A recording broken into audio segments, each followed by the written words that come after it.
আল্লাহ বলবেন রে বান্দা বান্দির দল শুধু হাত চোখ কান বাক না শুধু তোর গোটা অঙ্গ না আল্লাহ বলবেন রে ফেরেশতা আয় আয় কিরামান কাতিবিন ইয়ালামুনা মা তাফআলুন আমার আল্লাহ বলবেন ও ফেরেশতার দল ওরে কিরামান কাতিবিন আয় আয় তোরা কোথায় আসো আমার বান্দা দেখি বলে আমার বান্দারা কোনো গুনাহ করে নাই দুই ফেরেশতা ডান কান্দের ফেরেশতা বাম কান্দের ফেরেশতা দুনো ফেরেশতা হাজির হয়ে যাবে আল্লাহর কাছে নালিশ দিবে রে মালিক তোমার বান্দা এই এই এই এই অন্যায় করেছেন আস্তে আস্তে বান্দার মাথাটা নিচের দিকে চলে যাবে আল্লাহ বলবে রে নাফরমান তুই গুনাহ করো নাই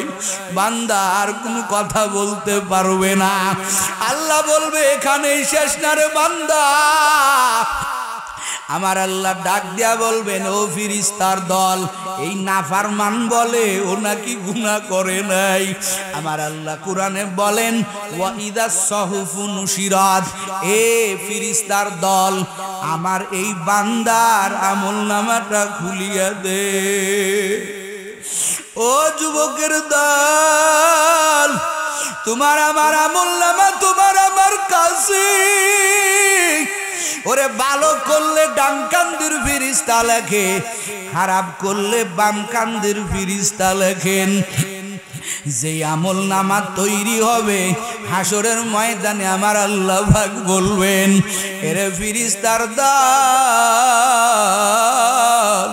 আমার বান্দার আমলনামা খোল আমলনামা খুলিয়া দিয়া মালিক বলবেন ইকরা কিতাবাকা কাফা বিনাফসিকাল ইয়াউমা আলাইকা হাসিবা আল্লাহ বলবেন রে নাফরমান তুই বলতছ তুই নাকি গুনাহ করো নাই এরে তোর আমলনামা তুই পড়ো এরে তোর আমলনামা পড়িয়া দে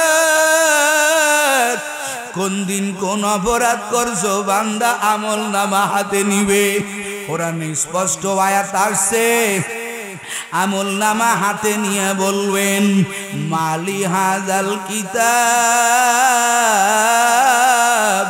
লা ইউগাদিরু সগীরাতান ওয়ালা কাবীরাতান ইল্লা আহসাহা বান্দা আমলনামা নিয়ে পড়বি আর বলবেন ওরে মালিক কেমন আমলনামা তুমি বানাইছো একটা ছোট বাদামুলু ছোটে নাই একটা বড় বাদামুলু ছোটে নাই রে আল্লাহ পঙ্খানু রূপে আমলনামায় আমার আল্লাহ তুলে ধরবেন এরে শিবরদির মুসলমান এই যে চারটা সাক্ষী আমার আল্লাহ হাজির করবেন বলেন তো আমি আপনি যেই গুনাহ করছি আমরা কি গুনাহ লুকাইতে পারছি কথা কন না পারছেন বাবা আমিও পারি নাই বক্তাও পারি নাই শ্রোতাও পারি নাই আল্লাহ কয় বান্দা তোর সাক্ষী কিন্তু বড় সাংঘাতিক আমি জানি তুই সাক্ষীর কাছে ধরা খাইয়া যাবি এই সাক্ষীগুলোর থেকে বান্দা তুই বাঁচতে পারবি না আমি চাই না বান্দা তোর বিরুদ্ধে সাক্ষী দিক কারণ আমি আল্লাহ তোকে জাহান্নামে জ্বলানোর জন্য বলাই নাই এই জন্য আমার মালিক কয় এ গুনাহগারের দল এ নাফরমানের দল আর কয়দিন নাফরমানি করবি আর কয়দিন গুনাহ করে করে চলবি তোর সাক্ষীগুলো বড় মজবুত তুই কিন্তু বাঁচতে পারবি না তোর হাত তোর বিরুদ্ধে সাক্ষী দিবে এরে বান্দা আমি জানি তুই নফস শয়তানের ধোঁকায় পড়িয়া জিন শয়তানের ধোঁকায় পড়িয়া মানুষ শয়তানের ধোঁকায় পড়িয়া তুই তো অন্যায় করে ফেলছো। আমি জানি তুই অন্যায় করবি বা করতে পারো, এই জন্য আমি আল্লাহ তোর জন্য একটা আমি আল্লাহর রহমান আর রহিম দুইটা বড় বড় দয়ার নাম রাখলাম।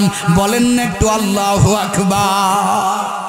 আল্লাহ কয় রে বান্দা, ওরে বান্দি, তুই হাজার অন্যায় করার পরেও যখন আমি আল্লাহর দিকে ফিরে আসবি, আমি আল্লাহর কাছে তওবা করবি। এরে বান্দা, এ বান্দি, তোর তওবা করতে দেরি হবে, আমি আল্লাহ তোর গুনাহ মাফ করতে দেরি করব না। আল্লাহ কয় ইয়া আইয়ুহাল্লাযীনা আমানু তুবু ইলাল্লাহ। এ বান্দা যারা গুনাহ করছো, এরে বান্দা যারা নাফরমানি করছো, আমি আল্লাহর দিকে ফিরে আয়, আমি আল্লাহর কাছে তওবা কর। এরে বান্দা, তুই যখন তওবা করবি, তোর তওবা আমি আল্লাহর কাছে করতে দেরি হবে, আমি আল্লাহ ক্ষমা করতে দেরি করব না। এ বাপজানেরা, এতক্ষণের কথাই কি বুঝলেন? আসলে আমরা গুনাহগার, কথা কয় না, আমরা বড় গুনাহগার। এখন উপায় আসেনি? বলে আছে। আল্লাহর কাছে ফিরে আসো, আল্লাহর কাছে তওবা করো, আল্লাহর দরবারে ফিরো। আমার আল্লাহ সাংঘাতিক রহমান।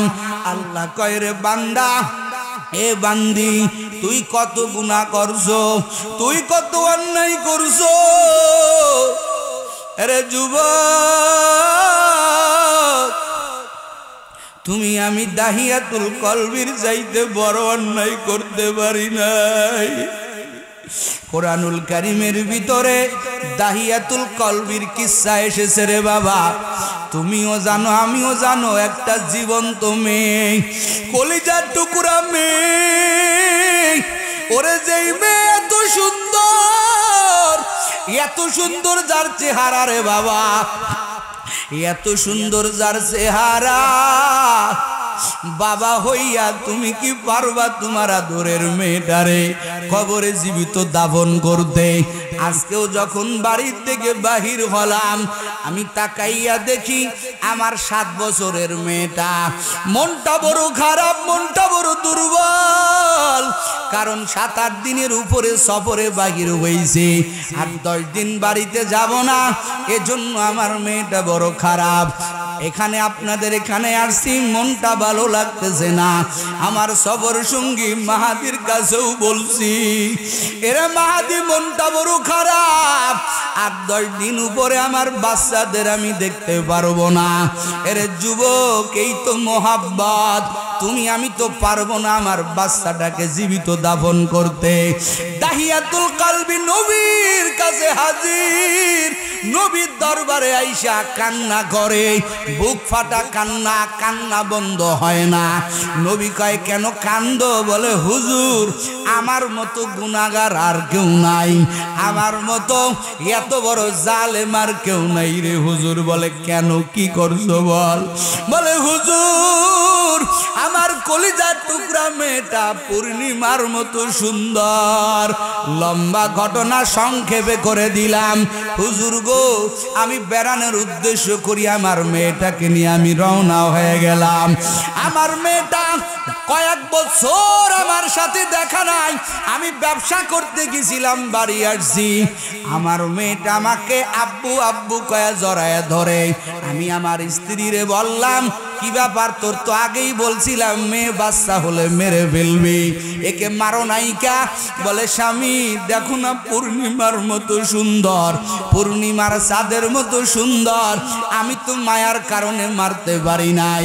মেয়েটা বারবার আব্বু আব্বু আব্বু কয় আব্বুকে ডাক দেয় জড়ায়া ধরে মুখে চুমা খায় দাহিয়াতুল কলবি দুই একদিন যাওয়ার পরে বলে না না আমার প্রতিজ্ঞা তো ভঙ্গ করতে পারবো না এই মেয়েটাকে আমি মেরে ফেলার চেষ্টা করি মেয়েটাকে বুঝাইয়া শুনাইয়া বলে মেয়ে চলো তোমাকে নিয়ে কোথাও দাওয়াত খাইতে যাব মেয়েটাও বড় খুশি মেয়েটা আম্মুকে বলে আম্মু তুমি না বলছিলে আমার বাবা বড় কঠোর আম্মু তাকাইয়া দেখো আমার বাবা কত সুন্দর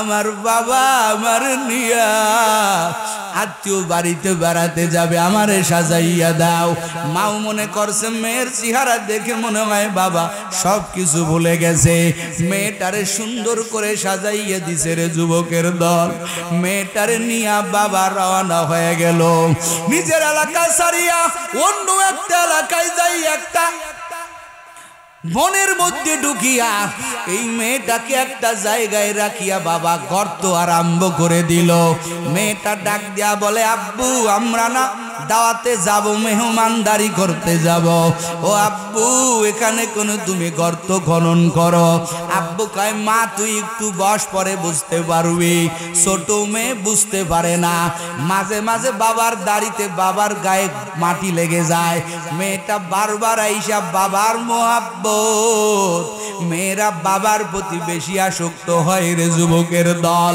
মেয়েটা মাঝে মাঝে আব্বু কইয়া জড়াইয়া ধরে আবার আব্বুর মুখের থেকে মাটিটা সরাইয়া দেয় গর্ত খনন করার পর মেয়েটা বারবার বলে আব্বু চলো গর্ত করা লাগবে না কষ্ট করা লাগবে না ও তো জানে না এই গর্তের ভিতরে আমার বাবা আমাকে ফেলাইয়া দিবে মেয়েটারে ডাকছে মা বাবার ডাকতে দেরি জাতক বাস পাখির মতো বাবার কাছে আসতে দেরি করে না আসার পর বাবা ব্যাগের মধ্যে করে রশি নিয়ে গেছে এবার রশিটা বাহির করে মেয়েটার হাতে বান্ধন লাগাইতেছে পায়ে বান্ধন লাগাইতেছে বাবারে ডাক দিয়া মেয়েটা কয় ও বাবা আমার হাতে পায়ে কেন রশি লাগাও রে বাবা বাবা ডাক দিয়া কয় তুই কি এখনো বুঝো নাই তোকে আমি বাঁচায়া রাখবো না রে মা তোকে আমি মেরে ফেলবো তোরে কন্যা বলে আমি পরিচয় দিব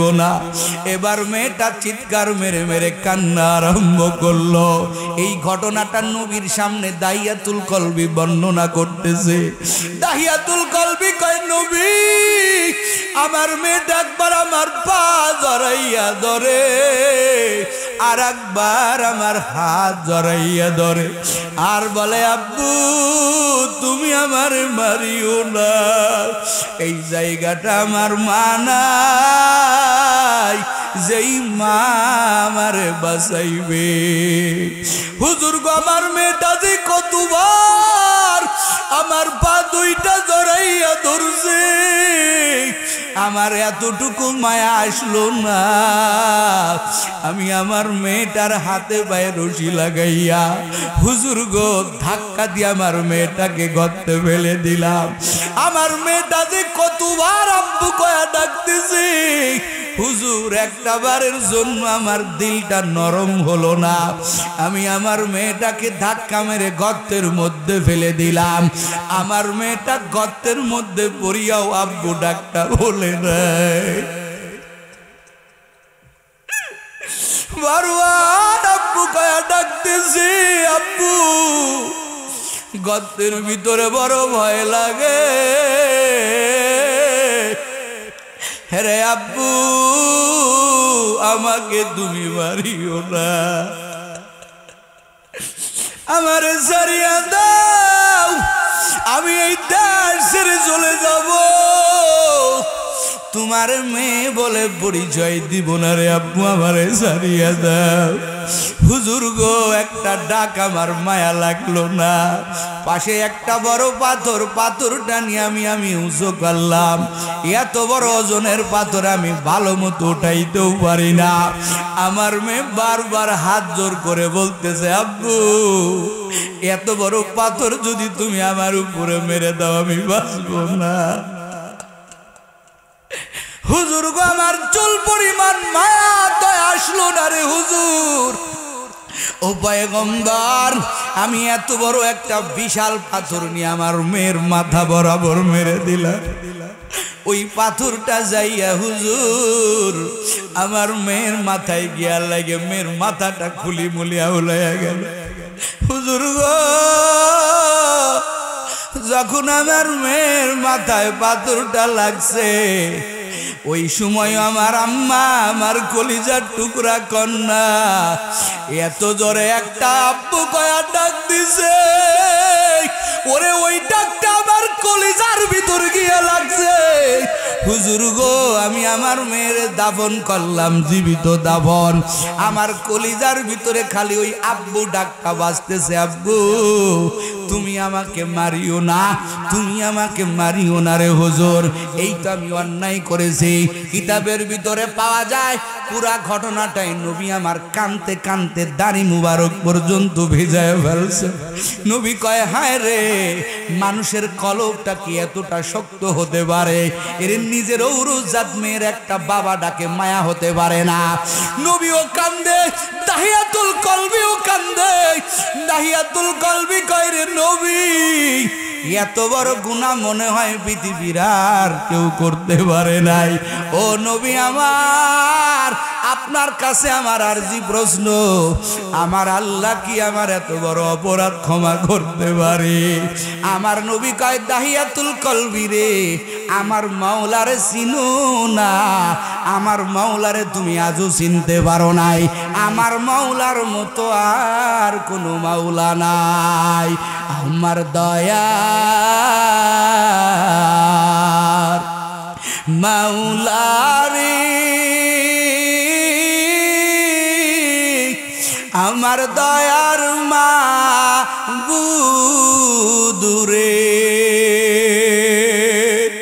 কোথায় গেলে পাইব তোমার ঠিকানা? তোমার বুঝি আমরা পাইলাম না, তোমাকে পাইবার আসে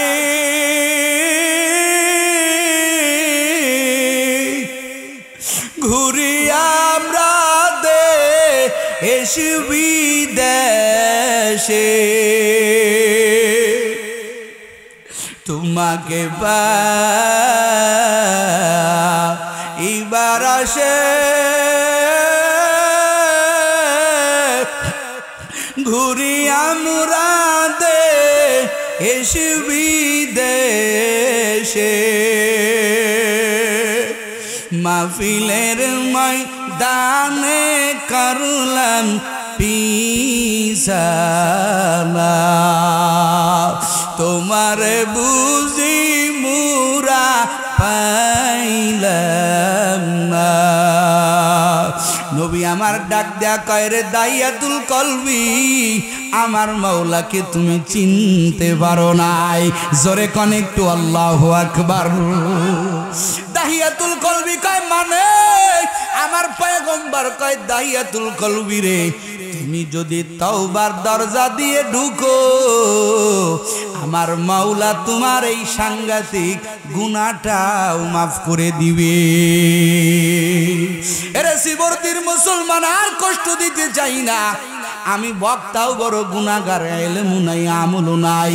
আপনাদেরও গুনাহ আছে, সবারই গুনাহ আছে। এখন কথা হলো, আমরা কি দাহিয়াতুল কলবির মতো তওবা করতে পারবো কিনা রে যুবক? তওবা ছাড়া তুমি আমি যদি কবরে যাই, ওই কবর কিন্তু বাবা জাহান্নামের গর্ত হয়ে যাবে। কেমন গর্ত? বড় একেবারে ছোট একটা গর্ত, 3.5 হাত গর্ত, ডানে মাটি বামে মাটি, মাটির দেয়াল, নিচেও মাটির বিছানা হবে রে বাবা। ওইখানে কিন্তু থাকতে হবে। নবী আমার বলেন, বেনামাজি গুনাহগারের যখন কবর দেওয়া হয়, দুই পাশের মাটি এমন জোরে চাপ দেয়, ডান পাশের হাড্ডিগুলি কর্মর করে ভেঙে যায়। ভাঙ্গিয়া বাম পাজরে ঢুকে যায়, আবার বাম পাজরের হাড্ডিগুলি কর্মর করে ভেঙ্গিয়া ডান পাজরে ঢুকে যাবে। ওরে যুবক বল, দুনিয়াতে একটা বেতের বাড়ি সহ্য করতে পারো না রে বাবা, একটা মশার কামড় সহ্য করতে পারো না রে বাবা, ওই কবরের কঠিন সাপ আর ওই 70 থেকে 99টা সাপের দংশন কেমনে সহ্য করবা? এরে যুবক, উলামায়ে কেরাম তোমাদের বন্ধু, এই হুজুর তোমাদের বন্ধু, মাজুর হয়ে গেছে তারপরও মুহাব্বতে আসছে। এই মাদ্রাসার প্রত্যেকটা তালিবে ইলম উস্তাদেরা তোমার বন্ধু, উলামায়ে কিরামের কাছে যাইবা, বেশি বেশি তাদের কাছে উঠা বসা করবা, এরা তোমার পরম বন্ধু। কারণ তুমি মরে যাওয়ার পরে তোমার সন্তানগুলো কেউ বিড়ি খায়, কেউ সিগারেট খায়, কেউ বা আড্ডা দেয়, কিন্তু মাদ্রাসার তালিবে ইলম এরা তোমার শিওরে বসিয়া রে বাবা, উলামায়ে কেরাম তোমার কবরের কিনারায় দাঁড়াইয়া সূরা ফাতিহা পড়িয়া তোমার জন্য দোয়া করবে, তোমার জন্য রুসুয়া বেসানি করবে। এরে যুবক, এই জন্য তোমাদের হাতে ধরি পায়ে ধরি রে বাবা, আর নাফরমানি করিয়া সময়টা লস করিও না। তোমার আমার পিছনে কিন্তু আমার আল্লাহ আজরাইল দিয়া রাখছেন, কথা কয় না? এরে যুবক, আজরাইল কিন্তু তোমারও পিছনে ঘুরে, আমারও পিছনে ঘুরে রে বাবা, কখন জানি তোমার আমার জানটা কবজ করে ফেলবে। বাচ্চাগুলো কাঁদবে, আমার আব্বু কই, আমার মা জনম দুঃখিনী কই। এই চোখে তুমিও দেখছো, আমিও দেখছি কত যুবক লাশের প্যাকেট হইয়া কবরে চলে গেল।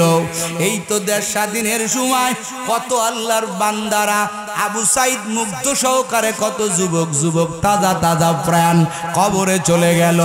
এরে যুবক, তুমি মনে করতেছো আরো বয়স হওয়ার পরে তুমি নামাজ পড়বা, দাড়িটা লম্বা করবা? না রে যুবক, তোমার চাইতে আমরা কম বুঝি না, হুজুর কম বোঝে না, এই মাদ্রাসার উস্তাদ ছাত্ররা কম বোঝে না। আমরাও যদি আজ থেকে এই দাড়িটা চাচিয়া টাই প্যান্ট পরিয়া রাস্তায় নামি, তোমার থেকে কম খারাপ দেখা যাবে না। কিন্তু বাবা, সব কিছু স্বাধীনতা থাকার পরে ওরে বাবা, এই টুপিটা মাত্র শুয়ার সময় ছাড়া অল টাইম মাথায় রাখি, এই জুব্বাটা মাত্র শুয়ার টাইম ছাড়া অল টাইম গায়ে রাখি। এরে যুবক, মনে করছো হুজুরেরা পাগল? না রে বাবা, ও যুবক, তোমার চাইতে আমরা কম বুঝি না রে বাবা। এই জুব্বাটা এমনি এমনি গায়ে লাগাই নাই রে বাবা, মাথার থেকে টুপি এমনি এমনি সরাই নাই রে বাবা। এই জন্য, কারণ কবরের আযাব বড় ভয়ঙ্কর, ওই জাহান্নামের এক সেকেন্ড আযাব তুমিও সহ্য করতে পারবা না রে বাবা, আমিও সহ্য করতে পারবো না।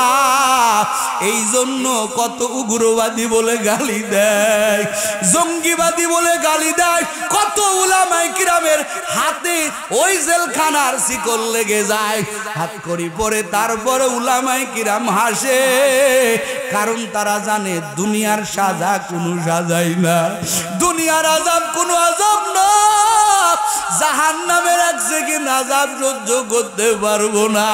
এজন্য যারা জেল কাটছে, যেই সমস্ত উলামায়ে কেরাম মাজলুম, এরা নামাজে দাঁড়াইয়া দাঁড়াইয়া শুধু মাওলার কাছে কান্ত, ও দয়ার মালিক, দুনিয়ায় যত কষ্ট দেওয়ার দিও, কবরেতে কোনো কষ্ট দিও না, কারণ কবরে রাখছে গে আযাব ক্ষমতা আমাদের নাই, আযাব ভক্ষণ করার ক্ষমতা আমাদের নাই। এরে যুবক, এই জন্য তোমাদের পায়ে ধরি রে বাবা, আজকের থেকে তওবা করো, আর গুনাহ করিও না রে বাবা। বিদায় কিন্তু দিবে রে, আদরের বাচ্চাটাও পর্যন্ত কাছে আসবে না। এরে যুবক, মোবাইলে যুবকের লাশ দেখি কি তোর হৃদয়ের ভিতরে ঘন্টা বাজে না? অনুশোচনার শক্তি তৈরি হয় না রে বাবা। এরে যুবক, আর বাহাদুরি কয়দিন করবি?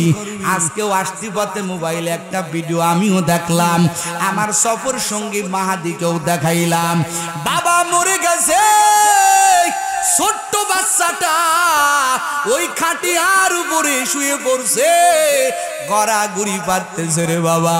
ও তো জানে না আমার বাবা আর দুনিয়াতে নাই।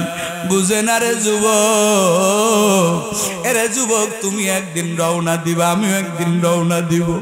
ছোট ছোট বাচ্চাগুলো আব্বু আব্বু কয়া ডাকবে, আব্বু কোথায় যাও, আর কারে আব্বু কয়া ডাকবো।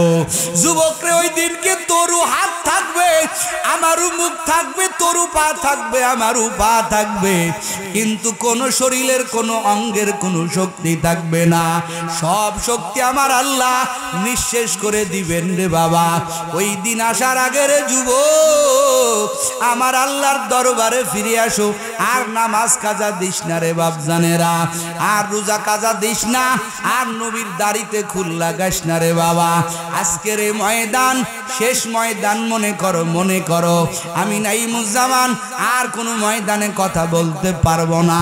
তুমি মনে করো আমি সলিমউদ্দিন, আমি আব্দুর রহিম, আমি আমিনুর ইসলাম আর কোনোদিন কোনো মাহফিলে অ্যাটেন্ড করতে পারবো না। জীবনের শেষ মাহফিল, শেষ মনে করিয়া তওবার নিয়ত করো। আর গুনাহ করবা না, আর নামাজ কাজা দিবা না, মিথ্যা বলবা না, চগলখুরি করবা না, পাঁচ বেলার নামাজ পড়বা। এরে পর্দার আড়ালের আম্মা জান, আজকের এই ময়দান থেকে তওবা করেন। আপনারা তো খাদিজার মতো আম্মা জান, আপনারা তো আয়েশার মতো আম্মা জান। আজকের এই ময়দান থেকে তওবা করেন, আর বেপরদাগিরি করবেন না, কোরআন তেলাওয়াত ছাড়া থাকবেন না, নিজেও নামাজ পড়বেন, আপনার ছোট মেয়েটাকেও নামাজের প্রশিক্ষণ দিবেন, আপনার ছেলেটাকে মসজিদে পাঠাইবেন। ও যুবকের দল, মোবাইলের গুনার ভিতরে লিপ্ত হইও না। এ ময়দান থেকে তওবা করো, আর গুনাহ করবা না, নামাজ কাজা দিবা না। তওবার নিয়ত যদি হয়, বেজাল যদি না হয়, দুটা হাত আল্লাহরে দেখাইয়া দাও। লিল্লাহি তাকবীর।